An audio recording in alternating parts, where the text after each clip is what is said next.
साहित्य नरेशन। सुनिए प्रेमचंद की कहानी स्वामिनी।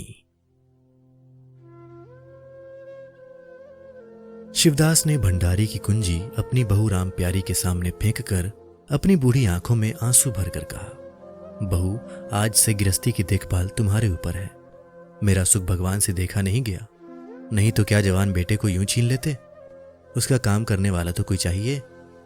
एक हल तोड़ दूं तो गुजारा न होगा। मेरे ही कुकर्म से भगवान का ये कोप आया है और मैं ही अपने माथे पर उसे लूंगा। बिरजू का हल अब मैं ही संभालूंगा। अब घर की देखरेख करने वाला, धरने उठाने वाला तुम्हारे सिवा दूसरा कौन है। रो मत बेटा, भगवान की जो इच्छा थी वो हुआ और जो इच्छा होगी वो होगा। हमारा तुम्हारा क्या बस है। मेरे जीते जी तुम्हें कोई टेढ़ी आंख से भी ना देख सकेगा। तुम किसी बात का सोच मत किया करो। बिरजू गया तो अभी बैठा ही हुआ हूं। राम प्यारी और राम दुलारी दो सगी बहनें थीं। दोनों का विवाह मथुरा और बिरजू दो सगे भाइयों से हुआ। दोनों बहनें नैहर की तरह ससुराल में भी प्रेम और आनंद से रहने लगी। शिवदास को पेंशन मिली। दिन भर द्वार पर गपशप करते भरा पूरा परिवार देखकर प्रसन्न होते और अधिकतर धर्म चर्चा में लगे रहते थे। लेकिन देवगति से बड़ा लड़का बिरजू बीमार पड़ा और आज उसे मरे हुए 15 दिन बीत गए। आज क्रियाक्रम से फुर्सत मिली और शिवदास ने सच्चे कर्मवीर की भांति फिर जीवन संग्राम के लिए कमर कस ली। मन में उसे चाहे कितना ही दुख हुआ हो, उसे किसी ने रोते नहीं देखा। आज अपनी बहू को देखकर एक क्षण के लिए उसकी आंखें सजल हो गई, लेकिन उसने मन को संभाला और रुद्ध कंठ से उसे दिलासा देने लगा। कदाचित उसने सोचा था घर की स्वामिनी बनकर विधवा के आंसू पुछ जाएंगे। कम से कम उसे इतना कठिन परिश्रम न करना पड़ेगा। इसलिए उसने भंडारे की कुंजी बहू के सामने फेंक दी थी। वैधव्य की व्यथा को स्वामित्व के गर्व से दबा देना चाहता था। राम प्यारी ने पुलकित कंठ से कहा, यह कैसे हो सकता है दादा कि तुम मेहनत मजदूरी करो और मैं मालकिन बनकर बैठूं। काम धंधे में लगी रहूंगी तो मन बदला रहेगा। बैठे बैठे तो रोने के सिवा और कुछ न होगा। शिवदास ने समझाया, बेटा, दैवगति में तो किसी का बस नहीं। रोने धोने से हलकानी के सिवा और क्या हाथ आएगा। घर में भी तो 20 काम है। कोई साधु संत आ जाए, कोई पहुना ही आ पहुंचे तो उनके सेवा सत्कार के लिए किसी को घर पर रहना ही पड़ेगा। बहू ने बहुत से हीले किए पर शिवदास ने एक न सुनी। शिवदास के बाहर चले जाने पर राम प्यारी ने कुंजी उठाई तो उसके मन में अपूर्व गौरव और उत्तरदायित्व का अनुभव हुआ। जरा देर के लिए पति वियोग का दुख उसे भूल गया। उसकी छोटी बहन और देवर दोनों काम करने गए हुए थे। शिवदास बाहर था। घर बिल्कुल खाली था। इस वक्त वो निश्चित होकर भंडारे को खोल सकती थी। उसमें क्या क्या सामान है, क्या क्या विभूति है, ये देखने के लिए उसका मन ललायित हो उठा। इस घर में वो कभी ना आई थी। जब कभी किसी को कुछ देना या किसी से कुछ लेना होता था तभी शिवदास आकर इस कोठरी को खोला करता था। फिर उसे बंद कर वो चाबी अपनी जेब में रख लेता था। राम प्यारी कभी कभी द्वार की दरारों से भीतर झांकती थी, पर अंधेरे में कुछ न दिखाई देता। सारे घर के लिए वो कोठरी तिलिस्म या रहस्य था, जिसके विषय में भांति भांति की कल्पनाएं होती रहती थी। आज राम प्यारी को वो रहस्य खोल कर देखने का अवसर मिल गया। उसने बाहर का द्वार बंद कर दिया कि कोई उसे भंडार खोलते न देख ले। नहीं सोचेगा बेजरूरत उसने क्यों खोला। तब आकर कांपते हुए हाथों से ताला खोला। उसकी छाती धड़क रही थी कि कोई द्वार न खटखटाने लगे। अंदर पांव रखा तो उसे कुछ उसी प्रकार का, लेकिन उससे कहीं तीव्र आनंद हुआ जो उसे अपने गहने कपड़े की पिटारी खोलने में होता था। मटकों में गुड़, शक्कर, गेहूं, जौ आदि चीजें रखी हुई थी। एक किनारे बड़े बड़े बर्तन धरे थे जो शादी ब्याह के अवसर पर निकाले जाते थे या मांगे दिए जाते थे। एक आले पर मालगुजारी की रसीदें और लेन देन के पुर्जे बंधे हुए थे। कोठरी में एक विभूति सी छाई थी, मानो लक्ष्मी अज्ञात रूप से विराज रही हो। उस विभूति की छाया में राम प्यारी आधे घंटे तक बैठी अपनी आत्मा को तृप्त करती रही। प्रतिक्षण उसके हृदय पर ममत्व का नशा सा छाया जा रहा था। जब वो उस कोठरी से निकली तो उसके मन के संस्कार बदल गए थे, मानो किसी ने उस पर मंत्र डाल दिया हो। उसी समय द्वार पर किसी ने आवाज दी, उसने तुरंत भंडारे का द्वार बंद किया और जाकर सदर दरवाजा खोल दिया। देखा तो पड़ोसिन झुनिया खड़ी है और 1 रुपया उधार मांग रही है। राम प्यारी ने रुखाई से कहा, अभी तो 1 पैसा घर में नहीं है जीजी, क्रियाक्रम में सब खर्च हो गया। झुनिया चकरा गई। चौधरी के घर में इस समय 1 रुपया भी नहीं है। ये विश्वास करने की बात न थी। जिसके यहां सैकड़ों का लेन देन है वो सब कुछ क्रियाक्रम में नहीं खर्च कर सकता। अगर शिवदास ने बहाना किया होता तो उसे आश्चर्य न होता। प्यारी तो अपने सरल स्वभाव के लिए गांव में मशहूर थी। अक्सर शिवदास की आंखें बचाकर पड़ोसियों को इच्छित वस्तुएं दे दिया करती थी। अभी कल ही उसने जानकी को सिर भर दूध दिया, यहां तक कि अपने गहने तक मांगे दे देती थी। कृपण शिवदास के घर में ऐसी सखरज बहू का आना गांव वाले अपने सौभाग्य की बात समझते थे। झुनिया ने चकित होकर कहा, ऐसा न कहो जीजी, बड़े गाढ़े में पड़कर आई हूं। नहीं तुम जानती हो मेरी आदत ऐसी नहीं है। बाकी का 1 रुपया देना है। प्यादा द्वार पर खड़ा बकझक कर रहा है। रुपया दे दो तो किसी तरह यह विपत्ति टले। मैं आज के 8वें दिन आकर दे जाऊंगी। गांव में और कौन घर है जहां मांगने जाऊं। प्यारी टस से मस न हुई। उसके जाते ही प्यारी सांझ के लिए रसोई पानी का इंतजाम करने लगी। पहले चावल दाल बिनना अपार लगता था और रसोई में जाना तो सूली पर चढ़ने से कम न था।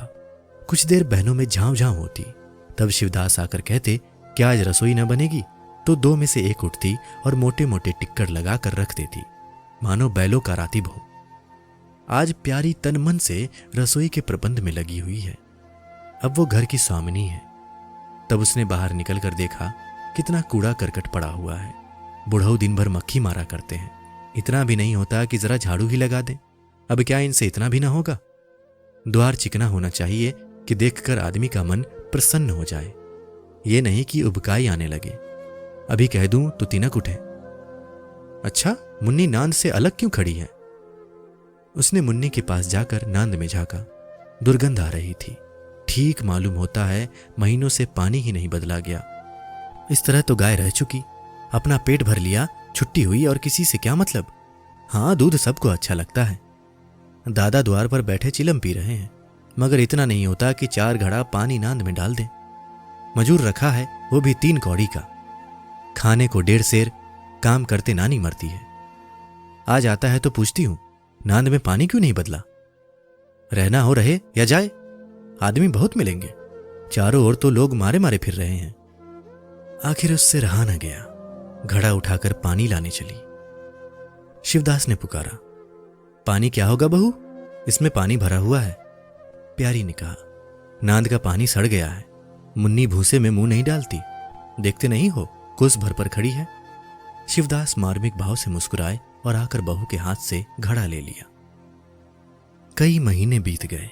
प्यारी के अधिकार में आते ही उस घर में जैसे वसंत आ गया। भीतर बाहर जहां देखिए किसी निपुण प्रबंधक के हस्त कौशल, सुविचार और सुरुचि के चिन्ह दिखते थे।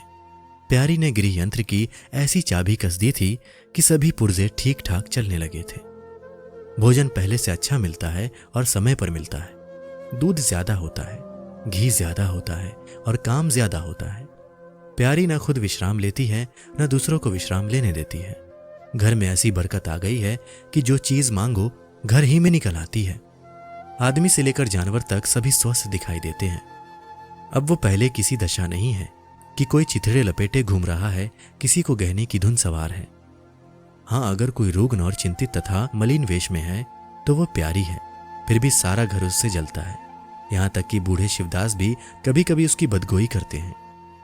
किसी को पहर रात रहे उठना अच्छा नहीं लगता। मेहनत से सभी जी चुराते हैं, फिर भी ये सब मानते हैं कि प्यारी ना हो तो घर का काम न चले। और तो और दोनों बहनों में भी अब उतना अपनापन नहीं। प्रातःकाल का समय था। दुलारी ने हाथों के कड़े लाकर प्यारी के सामने पटक दिए और घुन्नाई हुई बोली, लेकर इसे भी भंडारे में बंद कर दो। प्यारी ने कड़े उठा लिए और कोमल स्वर में कहा, कह तो दिया हाथ में रुपए आने दे, बनवा दूंगी। अभी ऐसा घिस नहीं गया है कि आज ही उतार कर फेंक दिया जाए। दुलारी लड़ने को तैयार होकर आई थी। बोली, तेरे हाथ में काहे को कभी रुपए आएंगे और काहे को कड़े बनेंगे? जोड़ जोड़ रखने में मजा आता है ना। प्यारी ने हंसकर कहा, जोड़ जोड़ रखती हूं तो तेरे ही लिए कि मेरे कोई और बैठा हुआ है, कि मैं सबसे ज्यादा खा पहन लेती हूं। मेरा अनंत कब का टूटा पड़ा है, दुलारी, तुम न खाओ न पहनो, जस तो पाती हो। यहां खाने पहनने के सिवा और क्या है? मैं तुम्हारा हिसाब किताब नहीं जानती। मेरे कड़े आज बनने को भेज दो। प्यारी ने सरल विनोद के भाव से पूछा। रुपए न हो तो कहां से लाऊं? दुलारी ने उद्दंडता के साथ कहा। मुझे इससे कोई मतलब नहीं, मैं तो कड़े चाहती हूं। इसी तरह घर के सब आदमी अपने अपने अवसर पर प्यारी को दो चार खड़ी खोटी सुना जाते थे और वो गरीब सबकी धौंस हंसकर सहती थी। स्वामिनी का यह धर्म है कि सबकी धौंस सुन ले और करे वही जिसमें घर का कल्याण हो। स्वामित्व के कवच पर धौंस, ताने, धमकी किसी का असर न होता। उसकी स्वामिनी की कल्पना इन आघातों से और भी स्वस्थ होती थी।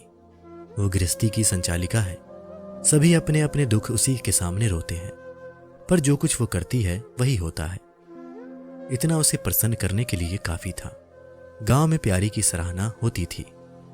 अभी उम्र ही क्या है, लेकिन सारे घर को संभाले हुए है। चाहती तो सगाई करके चैन से रहती। इस घर के पीछे अपने को मिटाए देती है। कभी किसी से हंसती बोलती भी नहीं, जैसे काया पलट हो गई। कई दिन बाद दुलारी के कड़े बनकर आ गए। प्यारी खुद सुनार के घर दौड़ दौड़ गई। संध्या हो गई थी। दुलारी और मथुरा हाट से लौटे। प्यारी ने नए कड़े दुलारी को दिए। दुलारी निहाल हो गई। चटपट कड़े पहने और दौड़ी हुई बरोठे में जाकर मथुरा को दिखाने लगी। प्यारी बरोठे की दीवार पर छिपी खड़ी ये दृश्य देखने लगी। उसकी आंखें सजल हो गई।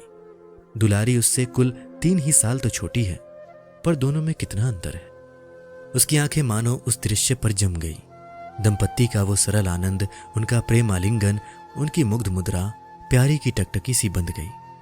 यहां तक कि दीपक के धुंधले प्रकाश में वे दोनों उसकी नजरों से गायब हो गए और अपने ही अतीत जीवन की एक लीला आंखों के सामने बार बार नए रूप में आने लगी। सहसा शिवदास ने पुकारा, बड़ी बहू, एक पैसा दो, तमाकू मंगवाऊं। प्यारी की समाधि टूट गई। आंसू पोंछती हुई भंडारे में पैसा लेने चली गई। एक एक करके प्यारी के गहने उसके हाथ से निकलते जाते थे। वो चाहती थी मेरा घर गांव में सबसे संपन्न समझा जाए और इस महत्वाकांक्षा का मूल्य देना पड़ता था। कभी घर की मरम्मत के लिए और कभी बैलों की नई गोई खरीदने के लिए, कभी नातेदारों के व्यवहारों के लिए, कभी बीमारियों की दवा दारू के लिए रुपए की जरूरत पड़ती थी। और जब बहुत कतरब्योत करने पर भी काम न चलता तो वह अपनी कोई न कोई चीज निकाल देती और चीज एक बार हाथ से निकलकर फिर न लौटती थी। वो चाहती तो इनमें से कितने ही खर्चों को टाल जाती, पर जहां इज्जत की बात आ पड़ती थी वो दिल खोल कर खर्च करती। अगर गांव में हेठी हो गई तो क्या बात रही, लोग उसी का नाम तो धरेंगे। दुलारी के पास भी गहने थे। 2-1 चीजें मथुरा के पास भी थी, लेकिन प्यारी उनकी चीजें न छूती। उनके खाने पहनने के दिन थे, वे इस जंगल में क्यों फंसे। दुलारी को लड़का हुआ तो प्यारी ने धूम से जन्मोत्सव मनाने का प्रस्ताव किया। शिवदास ने विरोध किया। क्या फायदा, जब भगवान की दया से सगाई ब्याह के दिन आएंगे तो धूमधाम कर लेना। प्यारी का हौसलों से भरा दिल भला क्यों मानता। बोली, कैसी बात कहते हो दादा, पहलौठे लड़के के लिए भी धूमधाम ना हुई तो कब होगी। मन तो नहीं मानता, फिर दुनिया क्या कहेगी। नाम बड़े दर्शन थोड़े। मैं तुमसे कुछ नहीं मांगती, अपना सारा सरंजाम कर लूंगी, गहनों के माथे जाएगी और क्या। शिवदास ने चिंतित होकर कहा, इस तरह एक दिन धागा भी न बचेगा। कितना समझाया, बेटा भाई भौजाई किसी के नहीं होते। अपने पास 2 चीजें रहेंगी तो सब मुंह जोएंगे, नहीं कोई सीधे बात भी न करेगा। प्यारी ने ऐसा मुंह बनाया मानो वो ऐसी बूढ़ी बातें बहुत सुन चुकी हैं और बोली, जो अपने हैं वे भी न पूछें तो भी अपने ही रहते हैं। मेरा धर्म मेरे साथ है, उनका धर्म उनके साथ है। मर जाऊंगी तो क्या छाती पर लाद ले जाऊंगी। धूमधाम से जन्मोत्सव मनाया गया। बरही के दिन सारी बिरादरी का भोज हुआ। लोग खा पी कर चले गए। प्यारी दिन भर की थकी मांदी आंगन में एक टाट का टुकड़ा बिछाकर कमर सीधी करने लगी। आंखें झपक गई। मथुरा उसी वक्त घर में आया। नवजात पुत्र को देखने के लिए उसका चित्त व्याकुल हो रहा था। दुलारी सौर ग्रह से निकल चुकी थी। गर्भावस्था में उसकी देह क्षीण हो गई थी। मुंह भी उतर गया था, पर आज अस्वस्थता की लालिमा मुख पर छाई हुई थी। सौर के संयम और पौष्टिक भोजन ने देह को चिकना कर दिया था। मथुरा उसे आंगन में देखते ही समीप आ गया और एक बार प्यारी की ओर ताक कर निद्रा मग्न होने का निश्चय करके उसने शिशु को गोद में ले लिया और उसका मुंह चूमने लगा। आहट पाकर प्यारी की आंखें खुल गई। पर उसने नींद का बहाना किया और अधखुली आंखों से यह आनंद क्रीड़ा देखने लगी। माता और पिता दोनों बारी बारी से बालक को चूमते, गले लगाते और उसके मुख को निहारते थे। कितना स्वर्गीय आनंद था।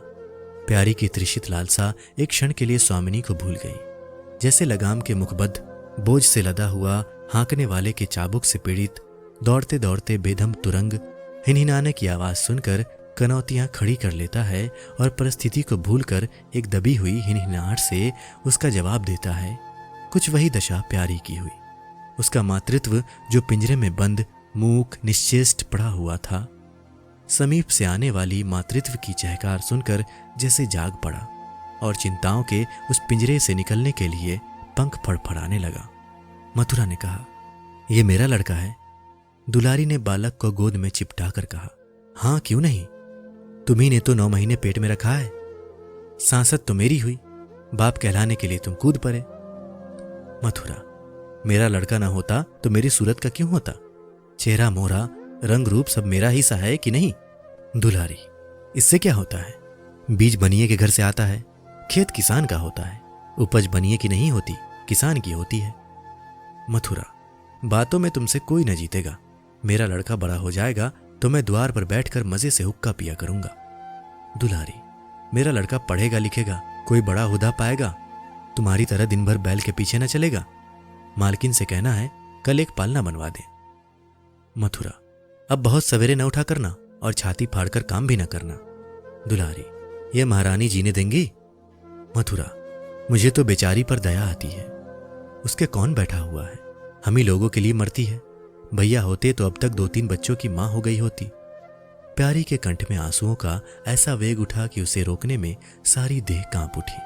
अपना वंचित जीवन उसे मरुस्थल सा लगा, जिसकी सूखी रेत पर वो हरा भरा बाग लगाने की निष्फल चेष्टा कर रही थी। कुछ दिनों के बाद शिवदास भी मर गया। उधर दुलारी के 2 बच्चे और हुए। वो भी अधिकतर बच्चों के लालन पालन में व्यस्त रहने लगी। खेती का काम मजदूरों पर आ पड़ा। मथुरा मजदूर तो अच्छा था, संचालक अच्छा न था। उसे स्वतंत्र रूप से काम लेने का कभी अवसर न मिला। खुद पहले भाई की निगरानी में काम किया करता था, बाद को बाप की निगरानी में काम करने लगा। खेती का तार भी न जानता था। वही मजूर उसके यहाँ टिकते थे जो मेहनत नहीं खुशामद करने में कुशल होते थे। इसलिए प्यारी को अब दिन में 2-4 चक्कर हार के भी लगाना पड़ता। कहने को वो अब भी मालकिन थी, पर वास्तव में घर भर की सेविका थी। मजूर भी उससे त्योरियां बदलते, जमींदार का प्यादा भी उसी पर धौंस जमाता। भोजन में भी किफायत करनी पड़ती। लड़कों को तो जितनी बार मांगे उतनी बार कुछ न कुछ चाहिए। दुलारी तो लड़कोरी थी, उसे भरपूर भोजन चाहिए। मथुरा घर का सरदार था, उसके इस अधिकार को कौन छीन सकता था? मजूर भला क्यों रियायत करने लगे थे? सारी कसर प्यारी पर निकलती थी। वही एक फालतू चीज थी, अगर आधा पेट खाए तो किसी को हानि न हो सकती थी। 30 वर्ष की अवस्था में उसके बाल पक गए, कमर झुक गई, आंखों की जोत कम हो गई, मगर वो प्रसन्न थी। स्वामित्व का गौरव इन सारे जख्मों पर मरहम का काम करता था। एक दिन मथुरा ने कहा, भाभी अब तो कहीं परदेश जाने का जी होता है। यहां तो कमाई में बरकत नहीं, किसी तरह पेट की रोटी चल जाती है, वो भी रो धोकर। कई आदमी पूरब से आए हैं, वे कहते हैं वहां 2-3 रुपए रोज की मजदूरी हो जाती है। 4-5 साल भी रह गया तो माला माल हो जाऊंगा। अब आगे लड़के बाले हुए, इनके लिए कुछ तो करना ही चाहिए। दुलारी ने समर्थन किया। हाथ में 4 पैसे होंगे, लड़कों को पढ़ाएंगे लिखाएंगे, हमारी तो किसी तरह कट गई, लड़कों को तो आदमी बनाना है। प्यारी ये प्रस्ताव सुनकर अवाक रह गई, उसका मुंह ताकने लगी। उसके पहले इस तरह की बातचीत कभी नहीं हुई थी। ये धुन कैसे सवार हो गई? उसे संदेह हुआ, शायद मेरे कारण ये भावना उत्पन्न हुई। बोली, मैं तो जाने को न कहूंगी, आगे जैसी इच्छा हो। लड़कों को पढ़ाने लिखाने के लिए यहां भी तो मदरसा है, फिर क्या नित्य यही दिन बने रहेंगे? 2-3 साल भी खेती बन गई तो सब कुछ हो जाएगा। मथुरा, इतने दिन खेती करते हो गए, जब अब तक न बनी तो अब क्या बन जाएगी? इस तरह एक दिन चल देंगे, मन की मन में रह जाएगी। फिर अब पौरुख भी तो थक रहा है, ये खेती कौन संभालेगा? लड़कों को मैं चक्की में जोत कर उसकी जिंदगी नहीं खराब करना चाहता। प्यारी ने आंखों में आंसू लाकर कहा, भैया घर पर जब तक आधी मिले सारी के लिए न धावना चाहिए। अगर मेरी ओर से कोई बात हो तो अपना घर बाहर अपने हाथ में करो। मुझे एक टुकड़ा दे देना, पड़ी रहूंगी। मथुरा आद्रकंठ होकर बोला, भाभी ये तुम क्या कहती हो? तुम्हारे ही संभाले ये घर अब तक चला है, नहीं रसातल में चला गया होता। इस गृहस्थी के पीछे तुमने अपने को मिट्टी में मिला दिया, अपनी देह धुला डाली। मैं अंधा नहीं हूं, सब कुछ समझता हूं। हम लोगों को जाने दो, भगवान ने चाहा तो घर फिर संभल जाएगा। तुम्हारे लिए हम बराबर खर्च बर्च भेजते रहेंगे। प्यारी ने कहा, जो ऐसा ही है तो तुम चले जाओ, बाल बच्चों को कहां कहां बांधे फिरोगे? दुलारी बोली, ये कैसे हो सकता है बहन? यहां देहात में लड़के क्या पढ़े लिखेंगे? बच्चों के बिना इनका जी भी वहां न लगेगा। दौड़ दौड़ कर घर आएंगे और सारी कमाई रेल खा जाएगी। परदेश में अकेले जितना खर्चा होगा उतने में सारा घर आराम से रहेगा। प्यारी बोली, तो मैं ही यहां रहकर क्या करूंगी? मुझे भी लेते चलो। दुलारी उसे साथ ले चलने को तैयार न थी। कुछ दिन जीवन का आनंद उठाना चाहती थी। अगर परदेश में भी ये बंधन रहा तो जाने से फायदा ही क्या? बोली, बहन तुम चलती तो क्या बात थी, लेकिन फिर यहां का कारोबार तो चौपट हो जाएगा। तुम तो कुछ न कुछ देखभाल करती ही रहोगी। प्रस्थान की तिथि के एक दिन पहले ही रामप्यारी ने रात भर जाग कर हलवा और पूड़ियां पकाई। जब से इस घर में आई, कभी एक दिन के लिए अकेले रहने का अवसर नहीं आया। दोनों बहनें सदा साथ रहीं। आज उस भयंकर अवसर को सामने आते देखकर प्यारी का दिल बैठा जाता था। वो देखती थी मथुरा प्रसन्न है, बाल वृंद यात्रा के आनंद में खाना पीना तक भूले हुए हैं। तो उसके जी में आता वो भी इसी भांति निर्दंदव रहे, मोह और ममता के पैरों से कुचल डाले। किंतु वो ममता जिस खाद्यल को खा खाकर पली थी, उसे अपने सामने से हटाए जाते देखकर अक्षुब्ध होने से न रुकती थी। दुलारी तो इस तरह निश्चिंत होकर बैठी थी मानो कोई मेला देखने जा रही है। नई नई चीजों को देखने, नई दुनिया में विचरने की उत्सुकता ने उसे क्रिया शून्य सा कर दिया था। प्यारी के सिरे सारे प्रबंध का भार था। धोबी के घर से सब कपड़े आए हैं या नहीं, कौन कौन से बर्तन साथ जाएंगे, सफर खर्च के लिए कितने रुपए की जरूरत होगी। एक बच्चे को खांसी आ रही थी, दूसरे को कई दिन से दस्त आ रहे थे। उन दोनों की औषधियों को पीसना, कूटना आदि सैकड़ों ही काम व्यस्त किए हुए थे। लड़कोड़ी न होकर भी वो बच्चों के लालन पोषण में दुलारी से कुशल थी। देखो, बच्चों को बहुत मारना पीटना मत, मारने से बच्चे जिद्दी या बेहया हो जाते हैं। बच्चों के साथ आदमी को बच्चा बनना पड़ता है। जो तुम चाहो कि हम आराम से पड़े रहें और बच्चे चुपचाप बैठे रहें, हाथ पैर ना हिलाएं, तो ये हो नहीं सकता। बच्चे तो स्वभाव से चंचल होते हैं, उन्हें किसी न किसी काम में फंसाए रखो। धेले का खिलौना 1000 धुड़कियों से बढ़कर होता है। दुलारी इन उपदेशों को इस तरह बेमन होकर सुनती थी मानो कोई सनक कर बक रहा हो। विदाई का दिन प्यारी के लिए परीक्षा का दिन था। उसके जी में आता था कहीं चली जाए जिसमें वो दृश्य देखना न पड़े। हाँ, घड़ी भर में ये घर सूना हो जाएगा। वो दिन भर घर में अकेली पड़ी रहेगी, किससे हंसेगी, भूलेगी। ये सोचकर उसका हृदय कांप जाता था। ज्यों-ज्यों समय निकट आता था, उसकी वृत्तियां शिथिल होती जाती थी। वो कोई काम करते करते जैसे खो जाती थी और अपलक नेत्रों से किसी वस्तु को ताकने लगती। कभी अवसर पाकर एकांत में जाकर थोड़ा सा रो आती थी। मन को समझा रही थी, ये लोग अपने होते तो क्या इस तरह चले जाते? ये तो मानने का नाता है। किसी पर कोई जबरदस्ती है? दूसरों के लिए कितना ही मरो तो भी अपने नहीं होते। पानी तेल में कितना ही मिले फिर भी अलग ही रहेगा। बच्चे नए नए कुर्ते पहने नवाब बने घूम रहे थे। प्यारी उन्हें प्यार करने के लिए गोद लेना चाहती तो रोने का समूह बनाकर छुड़ाकर भाग जाते। वो क्या जानती थी कि ऐसे अवसर पर बहुधा अपने बच्चे भी निष्ठुर हो जाते हैं। 10 बजते बजते द्वार पर बैलगाड़ी आ गई। लड़के पहले से ही उस पर जा बैठे। गांव के कितने स्त्री पुरुष मिलने आए। प्यारी को इस समय उनका आना बुरा लग रहा था।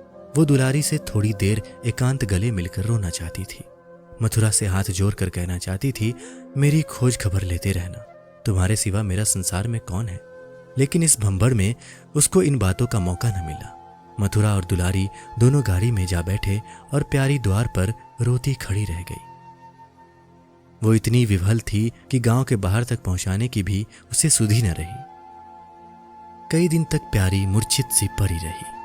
न घर से निकली, न चूल्हा जलाया, न हाथ मुंह धोया। उसका हलवाहा जोखू बार बार आकर कहता, मालकिन उठो, मुंह हाथ धो, कुछ खाओ पियो।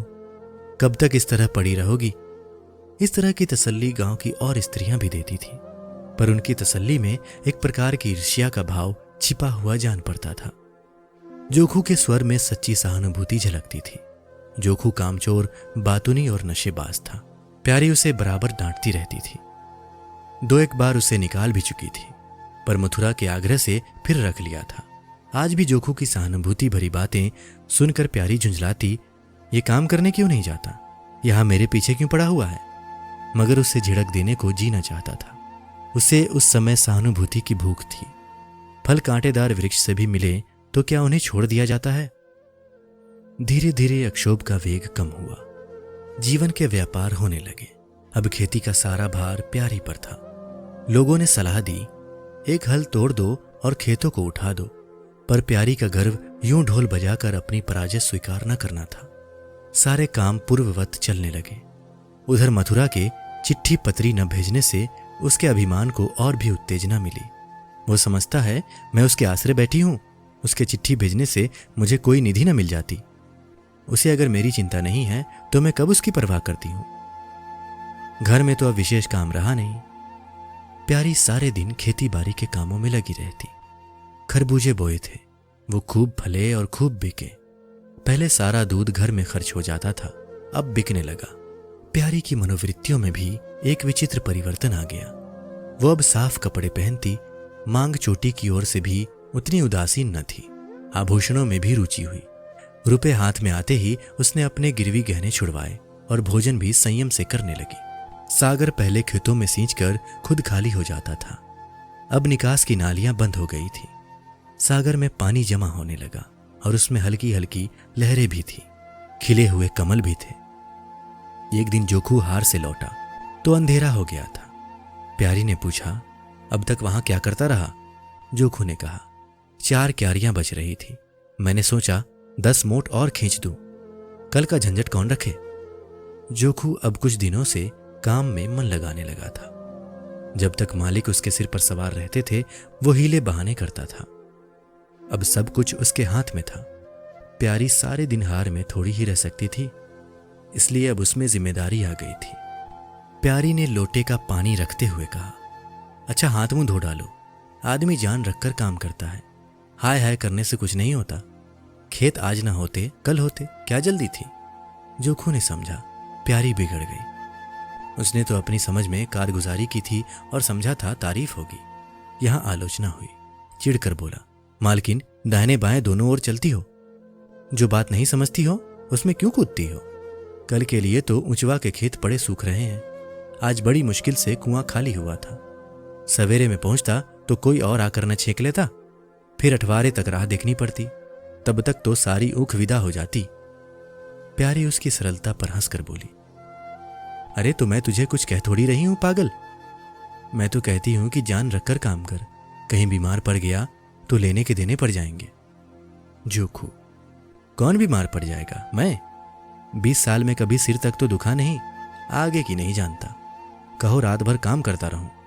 प्यारी, मैं क्या जानूं, तुम ही अंतरे दिन बैठे रहते थे और पूछा जाता था तो कहते थे जुर आ गया था, पेट में दर्द था। जोखू झेंपता हुआ बोला, वो बातें जब थी जब मालिक लोग चाहते थे कि इसे पीस डाले।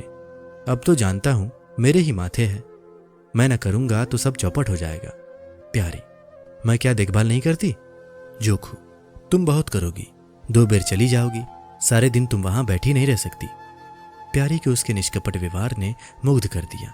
बोली, तो इतनी रात गए चूल्हा जलाओगे, कोई सगाई क्यों नहीं कर लेते? जोखू ने मुंह धोते हुए कहा, तुम भी खूब कहती हो मालकिन, अपने पेट भर को तो होता नहीं, सगाई कर लूं। 1.25 सेर खाता हूं, 1 जून पूरा 1.25 सेर, दोनों जून के लिए 2 सेर चाहिए। प्यारी, अच्छा आज मेरी रसोई में खाओ, देखूं कितना खाते हो। जोखू ने पुलकित होकर कहा, नहीं मालकिन, तुम बनाते बनाते थक जाओगी। हाँ, आध सेर के तो 2 रोटा बनाकर खिला दो, 2 खा लूं। मैं तो यही करता हूं, बस आटा सान कर 2 लिट बनाता हूं और उपले पर सेंक लेता हूं। कभी मट्ठे से, कभी नमक से, कभी प्याज से खा लेता हूं और आकर पड़ रहता हूं। प्यारी, मैं तुम्हें आज पुलके खिलाऊंगी। जोखू, तब तो सारी रात खाते ही बीत जाएगी। प्यारी, बको मत, छटपट आकर बैठ जाओ। जोखू, जरा बैलों को सानी पानी देता जाऊं तो बैठूं। जोखू और प्यारी में ठनी हुई थी। प्यारी ने कहा, मैं कहती हूं धान रोपने की कोई जरूरत नहीं। झड़ी लग जाए तो खेत डूब जाए, बरखा बंद हो जाए तो खेत सूख जाए। ज्वार, बाजरा, सन, अरहर सब तो हैं, धान न सही। जोखू ने अपने विशाल कंधे पर फावड़ा रखते हुए कहा, जब सबका होगा तो मेरा भी होगा, सबका डूब जाएगा तो मेरा भी डूब जाएगा। मैं क्यों किसी से पीछे रहूं? बाबा के जमाने में 5 बीघा से कम नहीं रोपा जाता था।